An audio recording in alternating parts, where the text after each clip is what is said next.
Hello नमस्कार दोस्तों, मेरा नाम आरुष तिवारी है। मैं आ गया हूँ एक और नए वीडियो के साथ।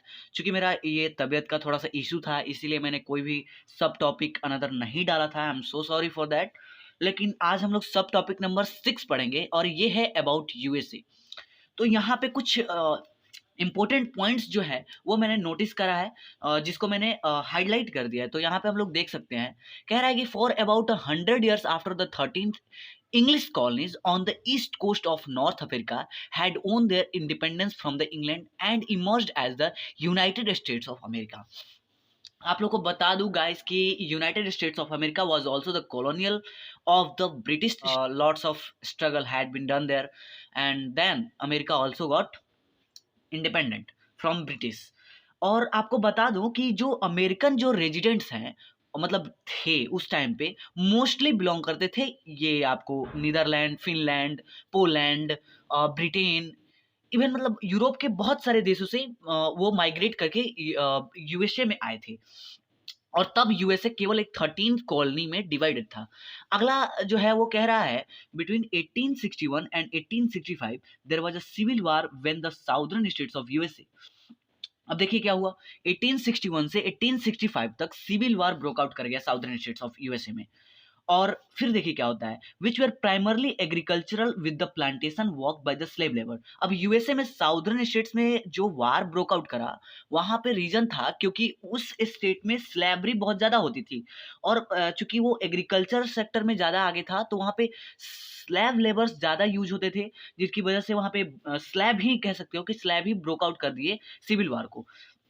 अब वो ऐसा इसलिए हुआ था क्योंकि नॉर्दर्न स्टेट्स में जो व्हाइट रहते थे, उन्होंने अपने से अलग कर दिया था। अपने से अलग मतलब समझते थे, छोटा समझते थे साउदर्न स्टेट्स को।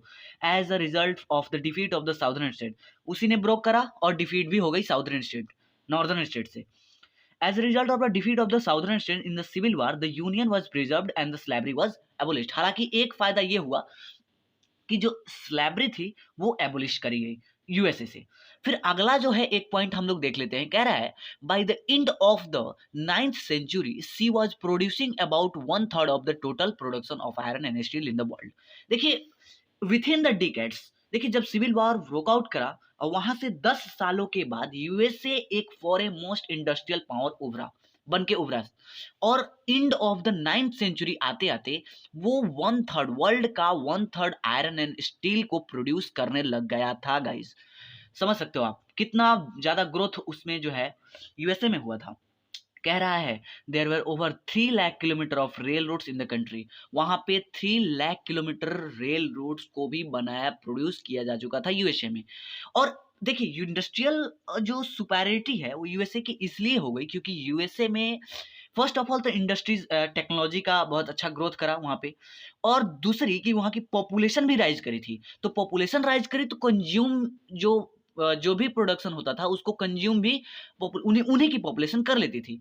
तो इस तरह से जो है यूएस जो है काफी आगे बढ़ता चला गया। फिर कह रहा है the US population had risen from about 4 million in 1790 to about 92 million in 1910। You can understand कि कितना ज़्यादा ह्यूज अपलिफ्टमेंट हुआ है पॉपुलेशन के एरिया में यहाँ पे यूएस में।